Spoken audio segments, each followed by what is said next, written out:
అరణ్యవాసం మీరు చేస్తే మేము అరణ్యంలోనే ఉంటాం. ధర్మరాజు గారు హడిలిపోయాడు. ధర్మరాజు గారు హడిలిపోయి స్పృహ తప్పి పడిపోయాడు. ఎందుకు అంటే వచ్చిన వాళ్ళు బ్రాహ్మణులు, నిత్యాగ్నిహోత్రీకులు, తాను క్షత్రియుడు, వాళ్ళకి అన్నం పెట్టి రక్షించవలసిన కర్తవ్యం తనది. తనకిప్పుడు ఏముంది? ఏమీ లేదు.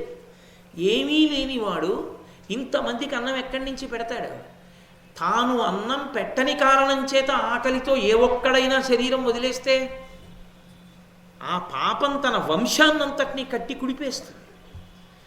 కాబట్టి మహానుభావుడు ఆయన జోక్యం చేసుకుని, అందుకే ఆ సమయానికి ఆ సలహా ఇవ్వగలిగినటువంటి వాళ్ళు ఉండాలి. ఇప్పటికీ ఆంధ్రదేశంలో ఎందరో వేద పండితులు ఘన జట చెప్పుకుంటున్నటువంటి వాళ్ళు ప్రతీ నెల కొంత సంభావన పుచ్చుకొని కడుపు నిండా అన్నం తిని వేదం మీద నమ్మకంతో బ్రతకగలుగుతున్నారు అంటే కారణం ఎవరో తెలుసా? కంచికామకోటి పీఠాధిపత్యం వహించినటువంటి ప్రాతస్మరణీయులు మహాపురుషులు చంద్రశేఖరేంద్ర సరస్వతి మహాస్వామి వారు అప్పటి ముఖ్యమంత్రితో మాట్లాడి, అలా వేదాన్ని నమ్ముకున్న కుటుంబాల్ని రక్షించడం మన కర్తవ్యమని తిరుమల తిరుపతి దేవస్థానం ద్వారా వేదం చదువుకున్న పండితులందరికీ కూడా కొంత భృతి ఏర్పాటు చేసి ఆ వేదం చదువుకున్న కుటుంబాలు నిలబడడానికి కారణమైన మహాపురుషులు పరమాచార్య స్వామి. ఇప్పటికీ నేను వెంకటాచలాది క్షేత్రాలకు వెళ్ళినప్పుడు కొంతమంది వృద్ధులైన వేద పండితులు కనపడి, ఇదంతా పరమాచార్య స్వామి గారు పెట్టిన భిక్షనైనా మాకు అంటుంటారు. ఆయన సకాలంలో ఆయన యొక్క స్థానాన్ని సద్వినియోగం చేసి జోక్యం చేసుకుని ఎన్నో బ్రాహ్మణ కుటుంబాలని రక్షించారు. దాని వలన రాష్ట్రము ప్రభుత్వము సంక్షేమంతో ఉండాలని, దాని వలన అందరూ సుఖంగా ఉండాలని ఆయన చేయించవలసినటువంటి పని చేయించారు మహానుభావుడు. అలా ఒక్క బ్రాహ్మణుడు అన్నం లేక పడిపోతే సుక్షత్రియుడైనటువంటి నేను ఆ బ్రాహ్మణుడు పడిపోవడానికి కారణం కానా? మరి వీళ్ళని నేను ఎలా పోషించగలను? మార్గం ఉందా? లేదు. ఇది ధర్మరాజు గారికి రాజ్యమంతా పోయినప్పుడు స్పృహ తప్పిపోలేదు. తన భార్యకి అవమానం జరుగుతుంటే ఆయన స్పృహ తప్పిపోలేదు. తనని మాయాద్యూతానికి పిలిచి ఓడించి పైబట్టలు తీయించి కింద పెట్టేస్తే ఆయన స్పృహ తప్పిపోలేదు. కొన్ని వేల మంది బ్రాహ్మణులు వచ్చి మీతో అరణ్యానికి వస్తామంటే స్పృహ తప్పి కింద పడిపోయాడు. వాళ్ళని పోషించలేనేమోనని. అది ఒక పరిపాలకునకు ఉండవలసినటువంటి సహజమైన లక్షణం. తనని నమ్మిన వాళ్ళని ఎవరిని తాను ప్రధానంగా పోషించవలసిన అవసరం ఉందో వాళ్ళని పోషించలేమోనని అంత ఆర్తి ఉన్నవాడు, పోషించలేనేమోనని స్పృహ తప్పిపోతే ఆయనకి తెలివి వచ్చిన తరువాత శౌనకుడు అనేటటువంటి మహర్షి ఆయనతో మాట్లాడుతూ ఒక మాట అంటాడు. ఏమి ధర్మరాజా ఇంత ఆర్తి పొందావు? శరీర మానస మహాదారుణ దుఃఖముల చేసి తెరిగి శరీరుల్ క్రూరతర బాధ పొందుదురు, ఆ రెంటిని చెరుతులార్యులు అమలిన బుద్ధిన్. ఓ ధర్మరాజా, ఒక్క విషయాన్ని నువ్వు గమనించు. రెండిటితో కలిసి ఉంటుంది ఈ శరీరం. అందుకే దీన్ని చిత్ జడ సంఘాతము అని పిలుస్తారు. చిత్తు జడ ఈ రెండు కలిసి ఉంటాయి. జడము అంటే తనంత తానుగా ప్రతిస్పందించలేని దానిని జడమంటారు. ఇప్పుడు నేను అలా ఓ పిల్లి పడుకుని ఉంటే దాన్ని తోక మీద ఇలా అన్నాను అనుకోండి, అది కయ్యని నోరు తెరుస్తుంది, కరుస్తాను స్మాన్, లేకపోతే అలా పోతుంది, అంటే మేవ అంటుంది, అది ప్రతిస్పందిస్తుంది. కాబట్టి అది చైతన్య ప్రాణి. జడము అంటే తనంత తాను స్పందించలేనిది. యథార్థమునకి శరీరం తనంత తాను స్పందించలేదు. ఇది ఎందుకు స్పందిస్తోంది అంటే ఇది చిత్తుతో కలిసి ఉంది. అదే భజంతి త్వాం ధన్యాహ కతిచన చిదానందలహరి అంటారు శంకరాచార్యుల వారు సౌందర్యలహరిలో. చిత్ అంటే ఆ ఆత్మశక్తి, అది ఇక్కడ నుంచి పాదాల వరకు అంతటా వ్యాపించి ఉంది ఆ చైతన్యం. ఆ చైతన్యమే పరమేశ్వరుడు. ఆ చైతన్యము శరీరము కలిసి ఉన్నాయి. అందుకే చిజ్జడ సంధి అని పేరు శరీరానికి. ఈ చిత్తు కానీ శరీరాన్ని వదిలిపెట్టేసింది అనుకోండి, ఇంకా శరీరం తనంత తానుగా ఏమీ స్పందించదు. కొట్టండి, తిట్టండి, పొగడండి, ఆవలసిన వాళ్ళు రానివ్వండి, రాకూడని వాళ్ళు రానివ్వండి, దానికి ఏమి ఆకలి ఉండదు, దాహం ఉండదు, నిద్ర ఉండదు. కట్టెల్లో పెట్టండి, కాల్చండి, గిల్లండి, కొట్టండి, ఐసుగడ్డ మీద పడుకోబెట్టండి, దానికి ఏమీ ఉండదు, స్పందన ఉండదు. స్పందన ఉండదు కాబట్టి జడం. చిత్తుతో కలిసి ఉంటే స్పందిస్తుంది. చిజ్జడ సంధి అంటారు. ఈ శరీరమునందు ఈ శరీరమునకు రోగములు వస్తాయి, మనసుకి రోగములు వస్తాయి, రెంటికి రోగములు వస్తాయి. కాబట్టి ఈ రెంటికి రోగములు వచ్చేటప్పుడు దాని గురించి పట్టించుకోవలసినటువంటి అవసరం ఒకటి ఉంటుంది. ఏమిటి అవసరము అంటే, ఈ శరీరమునకు వచ్చేటటువంటి వ్యాధులను పోగొట్టుకోవడానికి బుద్ధిబలాన్ని ఉపయోగించాలి, మనసుకి వచ్చేటటువంటి వ్యాధిని పోగొట్టుకోవడానికి బుద్ధిబలాన్ని ఉపయోగించాలి. ఈ శరీరమునకు వ్యాధి రాకుండా ఎలా ఉంటుంది? శరీరమునకు వ్యాధి రావడానికి కొన్ని కారణాలు ఉంటాయి. అది కూడా ఆయనే చెప్పాడు. అలిసిపోవడం ఒక కారణం. నిరంతరంగా ఇది బడలిపోయేటట్టుగా దీన్ని వాడుకున్నారనుకోండి, ఇది ఒక ఉపకరణం, ఈశ్వరుడు ఇచ్చినటువంటి గొప్ప ఉపకరణం. దీన్ని విపరీతంగా వాడారనుకోండి, ఇది మొరాయిస్తుంది, కొంతకాలం మీరు వాడుకోకుండా చేసేస్తుంది. అంటే దీని ఎందుకు జ్వరం ప్రకోపిస్తే ఇంకా పని చేయదు, అప్పుడు దాన్ని పడుకోబెట్టేయాలి 4 రోజులు. మనంగా దానికి కొంత విశ్రాంతి ఇచ్చామనుకోండి, అది తేరుకుని మళ్ళీ పనిచేస్తుంది. అసలు మీరు విశ్రాంతిని ఇవ్వలేదనుకోండి, అది నేను ఇక నీతో కలిసి పని చెయ్యడం కుదరదు, నేను చెయ్యను కొన్నాళ్ళు అంటే. అలా మొరాయిస్తే వ్యాధి వస్తుంది. 2, ముట్టుకోకూడని వాటిని ముట్టుకుంటే వ్యాధి వస్తుంది. కొన్ని ముట్టుకోకూడని ఉంటాయి. ప్రతి పదార్థమునందు ఒక లక్షణం ఉంటుంది, ప్రతి పదార్థానికి ఆ లక్షణం ఉంటుంది. లేదు అని మీరు అనడానికి ఉండదు. ఒక కత్తి ఉందనుకోండి, ఆ కత్తిని మీరు ఎక్కువసేపు చేత్తో పట్టుకుంటే మీకు రజోగుణం వస్తుంది. ఆ కత్తితో దేన్నో ఒక దాన్ని కొడదామని, నరుకుదామని, తెగేద్దామన్న ఆలోచన కలుగుతుంది. కర్ర చేత్తో ఎక్కువసేపు పట్టుకున్నారనుకోండి, దేన్నో దాన్ని ఇలా కొడదామనిపిస్తుంది, రజోగుణ ప్రకోపం. సాత్వికమైనటువంటి వస్తువుని మీరు పట్టుకుని ఉన్నారనుకోండి, మనసు సాత్వికంగా ఉంటుంది. ఒక రుద్రాక్షమాల చేత్తో పట్టుకున్నారనుకోండి, మీకు తెలియకుండానే శ్రీరామ శ్రీరామ శ్రీరామ శ్రీరామ శ్రీరామ అంటూ ఒక మాట తిప్పడానికి ఎంతసేపు పడుతుంది అనిపిస్తుంది. లేకపోతే దీన్ని ఇలా వేలు మీద వేసుకుని నామం చెప్తూ తిప్పితే ఇది ఎలా ఉంటుంది అని తిప్పబుద్ధేస్తుంది. భగవన్నామని చెప్పాలన్న కోరిక కలుగుతుంది. ఒక్కొక్క వస్తువునందు ఒక్కొక్క లక్షణం ఉంటుంది. అందుకే ఏవి భగవంతుడి వైపుకి నడిపిస్తాయో అటువంటి వస్తువులతో సంగమం కలిగి ఉండాలి. లేకపోతే శరీరము రోగగ్రస్తమవుతుంది. శరీరము రోగగ్రస్తమైనప్పుడు బుద్ధినే వాడాలి. ఎందుకు ఇది రోగగ్రస్తమవుతోంది, ఏ కారణం చేత ఈ రోగం దీనికి వచ్చి ఉంటుంది ఆలోచించి, ఆ రోగం పోవడానికి కావలసినటువంటి స్థితిని బుద్ధి చేత వాడాలి. అంతేగాని బెంగ పెట్టేసుకుంటే శరీరానికి వచ్చిన అనారోగ్యం పోదు కదా, పెరిగిపోతుంది. బెంగ చేత పోదు, బుద్ధిని వాడడం చేత పోతుంది. బుద్ధిని వాడినప్పుడు ఓ 10 రూపాయలు ఖర్చు అవుతాయి, 10 రూపాయలు ఖర్చు అయిపోయాయని బెంగ పెట్టుకుంటే వ్యాధి పోదు. 10 రూపాయలు పోవడం కూడా వ్యాధి యొక్క లక్షణం. కాబట్టి 10 రూపాయలు పోతే పోయాయి అని బుద్ధితో దీనికి నేను కొంతకాలం విశ్రాంతినివ్వవలసిన అవసరం ఉంది. ఇప్పుడు ఇది మళ్ళీ ఆ వ్యాధిని తగ్గించుకుని మళ్ళీ పూనికతో పనిలోకి వస్తుంది. అప్పటి వరకు నేను వేచి ఉండాలని కొద్దిగా ఎదురు చూడగలిగిన లక్షణం ఉండాలి. అంతేకాని మృత్పిండల్లా కొద్దిగా అనారోగ్యం రాగానే ఇక నేల మీద పడిపోయిన మట్టి ముద్దలా ఉండకూడదు. మీరు చూడండి, చాలామందిలో ఒక లక్షణం ఉంటుంది, శరీరం అన్న తర్వాత అనారోగ్యము రాకుండా ఉండదు. అసలు దీని అంత సున్నితమైనటువంటి అమరిక ప్రపంచంలో ఇంకా ఎక్కడా లేదు. అంత సున్నితమైనటువంటి విషయాలతో ఇది ఉంటుంది. అన్ని సున్నితమైన విషయాలతో ఉన్నప్పుడు నీ తప్పు వలననే దాంట్లో దోషం వస్తుంది, రోగం వస్తుంది. రోగము అసలు ఈ ప్రపంచంలో ఎక్కడ ఏ సమస్య ఉన్నా అది ఈశ్వర సృష్టి కాదు. మీరు ఒకటే గుర్తుపెట్టుకోండి, ఈశ్వర సృష్టి స్పష్టము, అది సమస్యారహితము, దాని మీద సమస్యలు లేవు. సమస్యలు ఎక్కడొచ్చాయంటే మనిషి యొక్క మేధస్సులోంచి వచ్చాయి. అక్కర్లేని పనులు వీడు చేసి తెచ్చుకున్నాడు, ఈశ్వరుడు ఇచ్చింది కాదు. కానీ వీడేం చేస్తాడంటే తప్పు తను చేసి ఈశ్వరుడి మీద నెట్టేస్తాడు. నాకు ఈ రోగం ఎందుకు పెట్టాడంటాడు. ఎందుకు పెట్టాడంటే నిన్ను ఎవడు చేయమన్నాడు ఆ పని? ఒళ్ళు దగ్గర పెట్టుకుని ముందు నుంచి తెల్లవారకట్ట ఓ అరగంట నడిచుంటే నీకు మధుమేహం ఎందుకు వస్తుంది? నా ఒళ్ళు బాగుంది కదా అని అడగడం మానేశావు, మధుమేహం వచ్చింది, ఇప్పుడు చచ్చినట్టు నడుస్తున్నావు. ఈ బుద్ధి నీకు ముందుంటే మధుమేహం వచ్చేది కాదు. ఈశ్వరుడిని ఎందుకంటావు? నీకు ఆయన ఇచ్చిన శరీరాన్ని ఎక్కడ వాడావు? నువ్వు సక్రమంగా దానికి వ్యాయామం ఏమి ఇచ్చావు? ఇవ్వలేదు కాబట్టి పాడైంది. ఈశ్వరుడిని ఎందుకు నింద చేస్తావు? నింద చేయకు. ఇప్పుడు నువ్వేం చెయ్యాలో అది చెయ్యి బుద్ధిబలంతో. దీన్ని ఇలా వాడాలి అని వాడుకో. అంతేకాని దాని గురించి బెంగ పెట్టుకు చతికిల పడిపోతే అసలేమీ చేయలేవు. నువ్వు ఎందుకు పడిపోయావు? ఇది శౌనకుడి ప్రశ్న. మహాభారతం ఎందుకు వింటామంటే ఎప్పుడో ధర్మరాజు గారికి చెప్పడం కాదు, ఇప్పటికీ ఎప్పటికీ మనకది జవాబు. చాలామంది విషయంలో మీరు చూడండి, ఆరోగ్యంగా ఉన్నంతకాలం వాళ్ళంత ఉత్సాహవంతులు మీకు కనపడరు.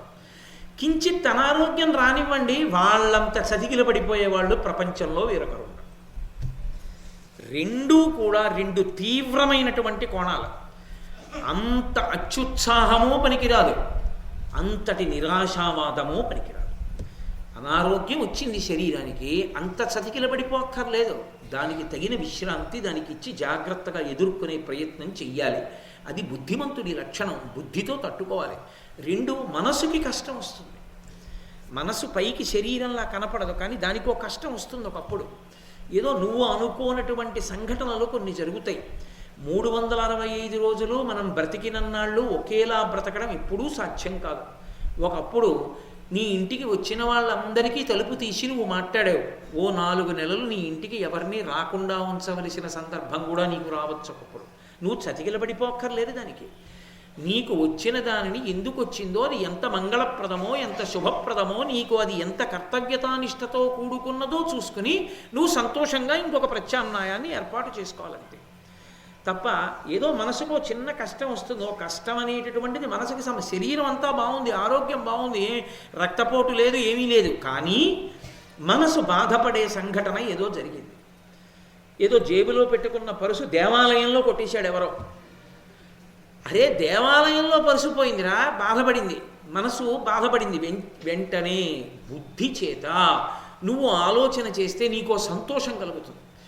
నీ జేబులోని పరుసు నువ్వు, ఆ పరుసులోని డబ్బు కూడా ఎవరివి? నువ్వు ఏ దేవాలయానికి వెళ్ళావో వాడివి.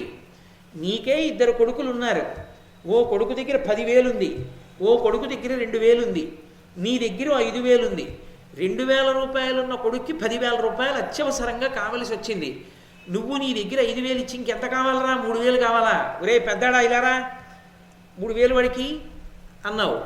కొడుకు పెద్దవాడు 3,000 రెండో వాడికి ఇచ్చాడు. ఒరే వాడికి 3,000 ఇచ్చేయాలి సుమా అంటావా? పెద్దవాడు ఇవ్వాలి, అందుకని ఒరే ఇయ్యి, ఓ 3,000 అన్నాడు. ఒకనాడు అవసరం అవుతుంది, చిన్నవాడితో పెద్దవాడికి ఇప్పిస్తావు. నీ కొడుకులు నీ వాళ్ళు, నీ కొడుకుల సొత్తు నీది, నీ సొత్తు నీది, ఇది నీది అని నువ్వు అనుకున్నప్పుడు నీ కొడుకుల సొత్తు పట్ల నువ్వు స్వతంత్రంగా ఇప్పించావా లేదా? నేను నా జేబులో పరుసు అన్నీ పరమేశ్వరుడు అని ఉపన్యాసాలు చెప్తున్నాను. చెప్పినప్పుడు పరమేశ్వరుడు నన్ను చూడగానే ఒరే వీడేరా రోజు చెప్తాడు, ఈశ్వరా అన్నీ నీవంటుంటాడు వీడే, అందుకని వీరే వాడికి పాప అవసరం ఉంది, వాడు నీ జేబులో చెయ్యెట్టి తీసుకుంటాడు, నీకు తెలియకుండా చూస్తాను, వాడు పట్టుకుపోతాడు అని వాడికి ఇప్పించేశాడు. ఇప్పుడు ఆ గుడికి వచ్చిన వాళ్ళందరిలో కల్లా ఈశ్వరుడికి దగ్గర వాడు ఎవరు? నువ్వే. కాబట్టే అంత సంతోషంగా నీ డబ్బు వాడికి ఇప్పించాడు. పెంకివాడు ఉంటాడు, నాది నాదే అన్నవాడు ఉంటాడు, వాడి డబ్బు నీదేరా బాబు నాకెందుకు వద్దంటాడు తండ్రి. మాట వినని వాడిది పుచ్చుకుంటాడా, వినేవాడిది పుచ్చుకుంటాడా? కాబట్టి ఇప్పుడు నువ్వు ఈశ్వరుడికి చాలా దగ్గరవాడివి, బుద్ధితో ఆలోచించావు, ఎంత సంతోషంగా ఇంటికి వెళ్ళిపోతావు. ఈశ్వరా నేను నీకు దగ్గరయ్యాననడానికి ఇదొక ఉదాహరణ అని సంతోషంగా వెళ్ళిపోయి ఈ విషయాన్ని నలుగురికి చెప్పుకుని, అవునో ఈశ్వరుడు తీసుకున్నాడు పరసలో డబ్బున. నమచ్చోరాయిచ శిష్ప్యాయిచ భైమ్యాయిచ శకత్యాయిచ ప్రవాహ్యాయిచ అని రుద్రం చెప్పడం ఎందుకు? నమచ్చోరాయిచ దొంగ రూపంలో తీసుకుంటాడు ఒక్కొక్కసారి నీకు తెలియకుండా, ఎనస్థీషియా ఇచ్చి ఆపరేషన్ చేసి. కాబట్టి చోరుడి రూపంలో ఈశ్వరుడే తీసుకున్నాడు ఎవరికో ఇవ్వడానికి అని నువ్వు అనుకుంటే, నేను ఈశ్వరుడికి దగ్గరయ్యానన్న భావనతో నువ్వు సంతోషాన్ని పొందావా లేదా? బుద్ధి చేత ఆలోచించి మనసుకు వచ్చిన కష్టాన్ని పోగొట్టుకోవాలి, శరీరానికి వచ్చిన కష్టాన్ని రోగాన్ని బుద్ధినే ఉపయోగించి పోగొట్టుకోవాలి. రెండిటికీ బుద్ధి ఆధారం. ధర్మరాజా ఇలా చతికిలబడిపోయావేంటి? ధర్మానుష్ఠానము గొప్ప కాదు, ధర్మానుష్ఠానమునందు వచ్చేటటువంటి వైక్లభ్యములను తట్టుకోవడానికి శక్తి కావాలి, దానికి సహనం కావాలి. సహనం అంటే బండ ఓర్పు కాదు, విచక్షణతో ఓర్పు, ఉత్సాహంతో ఓర్పు, సిద్ధాంతమెరిగి ఓర్పు. కాబట్టి అది ఎందుకు కోల్పోయావు నువ్వు? ఈ సహనాన్ని నీకు పోతే ధర్మమునందు అనురక్తి పోతుంది. కాబట్టి నువ్వు బుద్ధిని ఉపయోగించాలి. ఎంత అద్భుతంగా మాట్లాడారో చూడండి. అసలు ఒక్కొక్కసారి అనిపిస్తుంది, భారతీయ ఋషులు కన్నా గొప్ప సైకియాట్రిస్టులు ప్రపంచంలో ఎక్కడైనా ఉంటారా అనిపిస్తుంది. ఇంతకన్నా మనస్తత్వ శాస్త్రవేత్తలు ప్రపంచంలో ఉంటారండి? ఏ ఋషి మాట్లాడనివ్వండి అలా ఉంటుంది. కాబట్టి అని నీకు ఉన్నది పోయిందని, ఇప్పుడు లేదని, ఎవరినో ఏదో పోషించడానికి ఏదో కావాలని, అది లేకపోతే చెయ్యలేనని నీ మనసులో తృష్ణ కలిగిందేమో ధర్మరాజా, పరిశీలించు. తృష్ణ అన్న మాటకు అర్థం ఏమిటంటే ఎప్పుడు ఏది ఎంత అవసరమో అంత ఉండడం. అది తప్పు లేదు, దాన్ని ఉండవలసిన కోరిక ఒకటి ఉంటుంది. అసలు ఏ కోరిక లేకుండా బతకండి అని చెప్పరు, అది తప్పు. గృహస్థు అలా ఉండాలని ఎవ్వరూ చెప్పకూడదు. గృహస్థు అలా ఉండాలని చెప్పకూడదు, గృహస్థు అలా ఉండకూడదు. గృహస్థాశ్రమంలో ఉండి సన్యాసిలా బతకడానికి వీలు లేదు, అలా ఉండకూడదు. గృహస్థులా బ్రతకాలి. గృహస్థుకి కోరికలు ఉండాలి. నాకో కొడుకు ఉండాలని, నాకో కూతురు ఉండాలని, నా కూతురు అల్లుడు చక్కగా సంతోషంగా ఉండాలని, నాకు మనవలు పుట్టాలని, నాకు మునిమనవలు పుట్టాలని, వాళ్ళని నేను చూడాలని నేను కోరుకోవాలి. అది మహదైశ్వర్యం. నా ఇంట పసిపిల్లల ఏడుపు పరమేశ్వరుడు నన్ను మెచ్చి ఇచ్చినటువంటి మహాద్భుతమైనటువంటి వరం. అలా ఏడిచే పిల్లలు లేక కోట్లున్న వాళ్ళు ఏడుస్తున్నారు, పక్కకెళ్ళి కళ్ళొత్తుకుంటున్నారు. నా ఇంట అలా ఏడవలసిన అవసరం లేకుండా పసిపిల్లల ఏడుపు వినపడడం పరమేశ్వరానుగ్రహానికి ప్రతీక. నేను తాతనవడం ఈశ్వర కృప. కాబట్టి ఎక్కడ ఈశ్వరుడు ఏది ఇచ్చాడో నువ్వు ఏది కోరుకోవాలో అది కోరుకోవాలి. కోరిక కోరడం తప్పు కాదు, అపరిమితమైన కోరికలు ఉండడం తప్పు, అది తృష్ణ. కోరికకి తృష్ణకి తేడా ఏమిటి అంటే చెప్పులు వేసుకోవడం కోరిక, చీనాంబరాలు కట్టుకోవాలనుకోవడం తృష్ణ. చెప్పులు వేసుకోవడం కోరిక అని నేను ఎందుకన్నానో తెలుసా?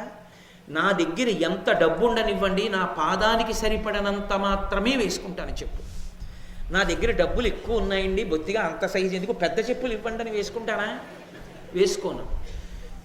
ఒక్క 20 రూపాయలు తక్కువ వచ్చాయండి, ఓ అంగుళం తక్కువ ఉన్నా పర్వాలేదు, చిన్న చెప్పులు ఇవ్వండి అని వేసుకుంటానా? వేసుకోను. ఖచ్చితంగా నాకు సరిపోయినంత చెప్పులే నేను వేసుకుంటాను. తనకు సరిపోయిన సైజు చెప్పులు వేసుకోవడం ఎలాంటిదో కోరిక ఉండడం అలాంటిది. కోరిక అలా ఉండాలి. తృష్ణ, నీకు ఒక నూలు పంచి ఉంటే చాలు, చక్కగా కట్టుకుని వెళ్ళొచ్చు. అది కాకుండా కాశ్మీర్ పట్టు పంచొక్కటి నాకుంటే ఎంత బాగుండో అరణ్యకాండ చెప్పడానికి అనుకుంటే నేను అరణ్యకాండ చెప్పడానికి అనర్హుణ్ణి. నీకు కాశ్మీర్ పట్టు పంచేందుకు భారతం చెప్పడానికి? నీకు పంచెల చాపు ఉంటే చాలు. దానికి ఎంత అంచు ఉండాలి? దానికి భారతానికి సంబంధమే లేదు, అంచు ఉంటే చాలు కాదు. తృష్ణకి కోరికకి ఉండే తేడా ఇది. ఈ రెండిటికి మధ్యలో ఉన్న చిన్న సరిహద్దు చెరిగిపోయిందా, మరిచిపోయావా? నాకు అనుమానంగా ఉంది ధర్మరాజా. అది సర్వదోషములకాస్పదం, అది దురితక్రియానుబంధంబులకు మొదలు నిరంతర దుఃఖప్రదమని మనితలచి తృష్ణబాతురు సుమతుల్. సుమతుల్ మంచి మతి కలిగినటువంటి వారు, బుద్ధి కలిగినటువంటి వారు ఒక మాట అంటారు, ఆ తృష్ణ సర్వదోషములకాస్పదము. ఆ తృష్ణ అన్నది ఉందే అంటే దానికి అంతేం ఉండదు. ఎంత నాకుండాలన్న దాని విషయంలో ఏ విధమైనటువంటి ఆలోచన ఉండదు. ఇంకా ఉండాలి. ఎంత ఉండాలి? దానికి అర్థమేముంది? ఒక పశువు తన పిల్లలకి అన్నం సంపాదించుకోవడం రాగానే వదిలిపెట్టేస్తుంది. ఓ పక్షి ఎగరడం వచ్చి ఆహారం సమకూర్చుకోవడం రాగానే తన పిల్లలను వదిలేస్తుంది. ఒక్క మనుష్యుడు మాత్రం ఎన్ని తరాలకైనా సరే కావలసినంత తానే సంపాదించి దాచేస్తానంటాడు. కారణం డబ్బు అనేటటువంటిది ఒకటి మాధ్యమం వచ్చింది కాబట్టి. కడుపుకి తినడం అన్న మాటే వస్తే ఎవడు ఎంత దాస్తాడు? డబ్బన్న మాటకు అర్థమే ఉంది. ఎంత దాచినా దాచాలని అనిపిస్తుంది. ఇంకా పనికొస్తుంది, ఇంకా పనికొస్తుంది, ఇంకా పనికొస్తుంది. అందుకే అర్థము అన్న మాటకు అర్థం ఏమిటంటే సుఖ భోగ ఉపకరణ సంచయము, దాన్ని అర్థం అంటారు. భోగములను అనుభవించడానికి కావలసినటువంటి సమస్త సముదాయముల యొక్క రాశికి అర్థమని పేరు. ఇప్పుడు మీరు ఎన్ని సంపాదించుకుంటూ వెడుతున్నా ఇక చాలు అని అనిపించదు. డబ్బు తృష్ణ పక్క పక్కన పెట్టారనుకోండి, ఈ రెండు చాలన్న మాటతో ఆగవు. ఇవాళ ఒక కోరిక కోరాడు, దానికి తగ్గ డబ్బు తెచ్చాడు, ఈ కోరిక తీరింది, మళ్ళీ ఇంకో కోరిక పుడుతుంది, ఆ కోరిక తీర్చడానికి మళ్ళీ డబ్బు పట్టుకొస్తాడు, ఆ డబ్బు కోసం మళ్ళీ పరిగెడతాడు, మళ్ళీ పరిగెత్తి మళ్ళీ డబ్బు పట్టుకొస్తాడు, మళ్ళీ పోస్తూ ఉంటాడు, మళ్ళీ తీరుస్తూ ఉంటాడు, మళ్ళీ పరిగెడుతూ ఉంటాడు, మళ్ళీ తెస్తూ ఉంటాడు. తృష్ణ అంటే ఆర్పజాలనిది. తృష్ణ అన్న మాట వినగానే మీకు ఒకటి గుర్తు రావాలి, మృగతృష్ణ. నిజమైన తృప్తి దానిలో లేదు. మృగతృష్ణ ఏం చేస్తుందంటే పరిగెత్తించి పరిగెత్తించి చంపేస్తుంది. అందుకే మీరు చూడండి, ఇప్పటికే మరీచికలు అంటారు. మరీచిక అని అవి ఇప్పటికీ కూడా మరువాటము అని ఇసుకతో కూడినటువంటి ప్రదేశాలు, ఎడారులు. అందుకే అక్కడ ఉండేటటువంటి వాళ్ళనే మారువాడీలు అంటారు. మార్వాడీలు అంటుంటాం కదా మనం. ఆ ఇసుక ఎడారి ప్రాంతంలో ఉంటారు కాబట్టి వాళ్ళకి ఆ పేరు వచ్చింది. రాజస్థాన్ ప్రాంతంలో ఉంటుంటారు కాబట్టి అక్కడ మృగతృష్ణ అని ఉంటుంది. మృగతృష్ణ అంటే మృగమునకు దాహం వేస్తుంది, అది తలెత్తి చూస్తుంది, దూరంగా నీళ్లు ఉన్నట్లు కనపడుతుంది. అక్కడ నీళ్లు ఉన్నాయని దాహంతో పరిగెడుతుంది ఇసుకలో. ఆ పరిగెత్తడంలో దాహం ఎక్కువైపోతుంది. అక్కడికి వెళ్ళి చూస్తే ఆ చెరువు ఇంకా ముందుకెళ్ళి ఉన్నట్లు కనపడుతుంది. మళ్ళీ పరిగెడుతుంది, మళ్ళీ పెడుతుంది, మళ్ళీ అక్కడికి పరిగెడితే మళ్ళీ ముందుకెళ్ళినట్టు కనపడుతుంది. ఆ నీటి కోసం పరిగెత్తి పరిగెత్తి పరిగెత్తి పరిగెత్తి ఆఖరికి ఆ మృగతృష్ణ యందు నీళ్లు దొరకనే దొరకవు. అది పరిగెత్తి పరిగెత్తి స్పృహ తప్పి శరీరాన్ని విడిచిపెట్టి చచ్చిపోతుంది. తృష్ణ, మృగతృష్ణ, దానివలన సుఖం ఉండదు, తాను అనుభవించేది ఏమీ ఉండదు, పరిగెడుతూ ఉంటాడు అంతే. అలా పరిగెత్తి పరిగెత్తి పరిగెత్తి పరిగెత్తి ఎంత సంపాదించావన్నదాన్ని కాదు, ఈశ్వరుడు ఏం చూస్తూ ఉంటాడంటే ఎలా సంపాదించావన్నదాన్ని చూస్తూ ఉంటాడు. ఎలా సంపాదించావన్నది నీ జీవుడితో కారణంగా వస్తుంది. ఎంత సంపాదించావన్నది శరీరం పడిపోయాక బిడ్డలకు వెళ్ళిపోతుంది. ఎంతో సంపాదించాడు, కడుపున ఎంతమంది పుట్టారో అంతమంది పెట్టి భాగించి తీసుకుంటారు. ఎలా సంపాదించావన్నది జీవుడి వెంట పాపంగా వెళ్ళిపోతుంది, దానికి అనుభవిస్తాడు ఉత్తర జన్మల్లో. అందుకని మృగతృష్ణ, పరిగెత్తి పరిగెత్తి ఉపయోగం లేదు. ఆ పరుగులో ఏమైపోతుందంటే ధర్మరాజా, అది సర్వదోషములకాస్పదము, అన్ని దోషములు దాని యందే ప్రవర్తిల్లుతాయి. అది మది దురిత క్రియానుబంధంబులకు మొదలు, మనసులో సమస్తమైన చెడ్డ పనులు చెయ్యాలనేటటువంటి తలంపు కలగడానికి కారణము అక్కడే ఉన్నది. నిరంతర దుఃఖప్రదమది, అది ఎప్పుడూ సంతోషదాయకం కాదు. అలా దుఃఖ కారణమై తను బడలిపోతుంటాడు, అలిసిపోతుంటాడు, పరిగెడుతుంటాడు, తిరుగుతుంటాడు. వస్తే ఒక భయం, దీన్ని ఎలా నిలబెట్టుకోవాలని, పోతే ఒక భయం, పోతోందని. అసలు అది సుఖానికి ఎప్పుడు కారణమైంది? చెప్పుగా ఉన్నప్పుడు సుఖానికి కారణమైంది. నీ కోరికకి ధర్మబద్ధమైన కోరికలు కొన్ని ఉంటాయి. నేను అన్నానికి ఒకటి దగ్గర చెయ్యి చాపకూడదు, ఆ అన్నానికి నాకు ద్రవ్యం ఉంటే. నేను ఉండడానికి ఓ ఇల్లు ఉండాలి, ఆ ఇల్లు ఉంటే. నేను కట్టుకోవడానికి బట్ట ఉండాలి, బట్ట ఉంటే. నా కొడుక్కి నేను కొంత ఇవ్వాలి, అలా నేను దాయగలిగితే. నేను ఒకళ్ళ దగ్గర చెయ్యి చాపవలసిన అవసరం లేకుండా నా కనీస అవసరాలు గడిచిపోతే, నేను కడుపులో మనసులో సుఖంగా ఉంటే, నాకన్నా ఐశ్వర్యవంతుడు లోకంలో ఇంకొకడు లేడు. తృప్తి చేత ఐశ్వర్యం తప్ప బాహ్యంలో ఉన్నదాని చేత ఐశ్వర్యం ఎలా ఉంటుందండి? బాహ్యంలో ఎన్నో ఉండొచ్చు, నువ్వు అనుభవించింది ఎంత నాకు చెప్పు. నువ్వు ఏం సుఖంగా ఉన్నావు? ఏమైనా సంతోషంగా ఉన్నావా? నువ్వు బయటికి వస్తే నలుగురు నిన్ను చూసి ధర్మాత్ముడండి అంటారా, కీర్తివంతుడండి అంటారా, ఆయనలా బ్రతకమని ఎవరైనా అంటారా, నిన్ను ఆదర్శంగా ఎవరైనా తీసుకుంటారా? అంతవరకు ఎందుకు నువ్వు శరీరం వదిలిపెట్టేస్తే తమంత తాముగా అన్నం తినకుండా ఒక్క 10 కుటుంబాలు ఉంటాయా? ఏమన్నం సహిస్తుందండి? ఏం వండుకుంటాం? ఎంతటి మహానుభావుడండి వెళ్ళిపోయాడు ఆయన, ఏమన్నం సహిస్తుంది అని ఇంకా పక్కింట్లోంచి శవం తీలేదని వాళ్ళు పలహారం చేయకుండా ఉండడం కాదు. నువ్వు శరీరం వదిలేశావని అన్నం సహించక అన్నం వండుకోకుండా ఉండిపోయిన కుటుంబాలు ఒక్క 10 ఉండేటట్టుగా బ్రతకగలిగావా? అథవా 5, ఒక 5 కుటుంబాలు. ఏం సహిస్తుందండి వాళ్ళ అన్నమా? ఏమన్నం తిన్నాం అని 2 రోజులు మతి లేకుండా ఒక్క 5 కుటుంబాలు అలా ఉండిపోయేటట్టుగా నువ్వు జీవించగలవా? ధన్యుడవు. నీ బ్రతుకు ఒక అర్థం ఉంది.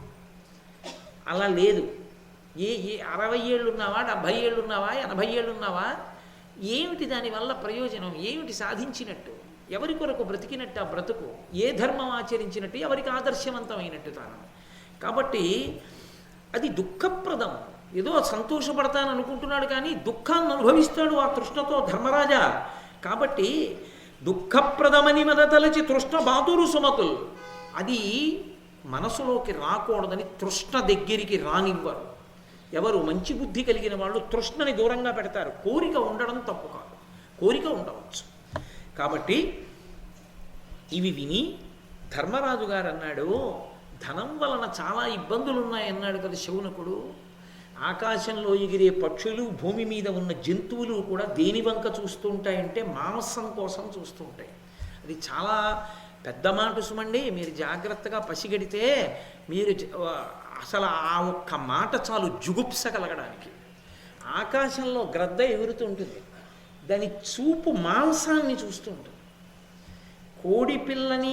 కోడిపిల్ల యొక్క అందాన్ని, దాని బుజ్జితనాన్ని, అది అమ్మ వెంట పరిగెత్తే అమాయకత్వాన్ని, ఏమీ తెలియనటువంటి దాని పసితనాన్ని అది చూడదు.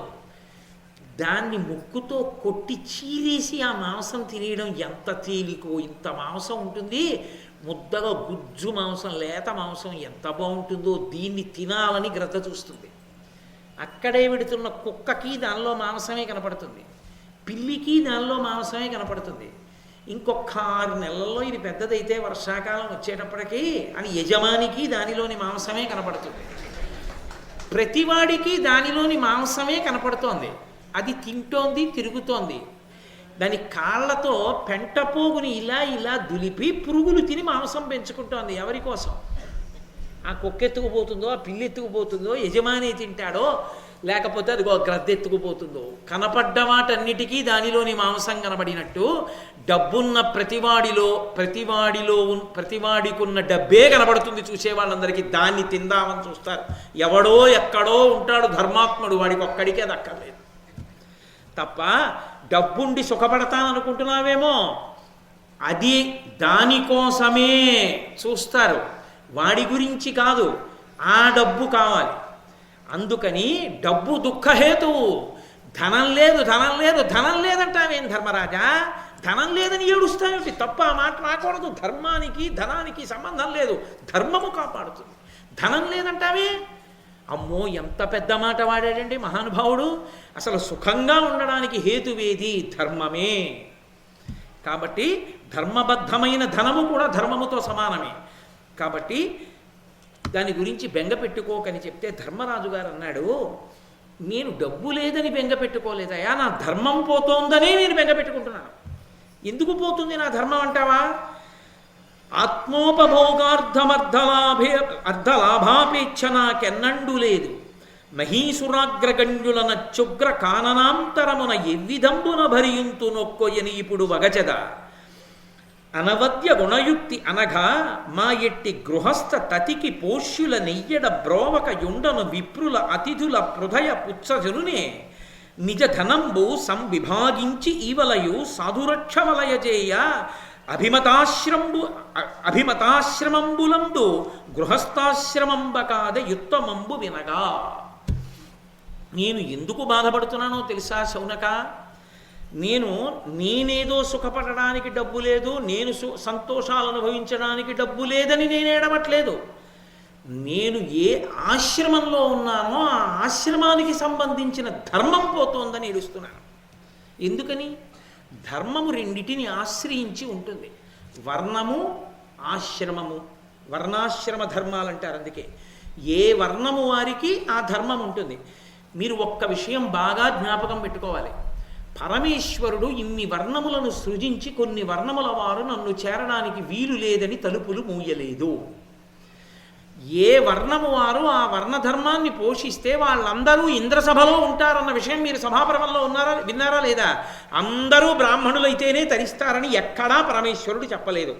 అసలు మీతో నేను ఒక వాక్యం చెప్తాను, మీరు తర్వాత ఆలోచించండి. అసలు నిజంగా తరించడానికి చాలా కష్టమైన జన్మ అంటూ ఉంటే బ్రాహ్మణ జన్మ ఒక్కటే. చాలా కష్టం తరించడానికి ఏది అంటే బ్రాహ్మణ జన్మ. చాలా తేలిక తరించడానికి ఏది అంటే 4వ వర్ణం. వాళ్ళు తరించినంత తేలికగా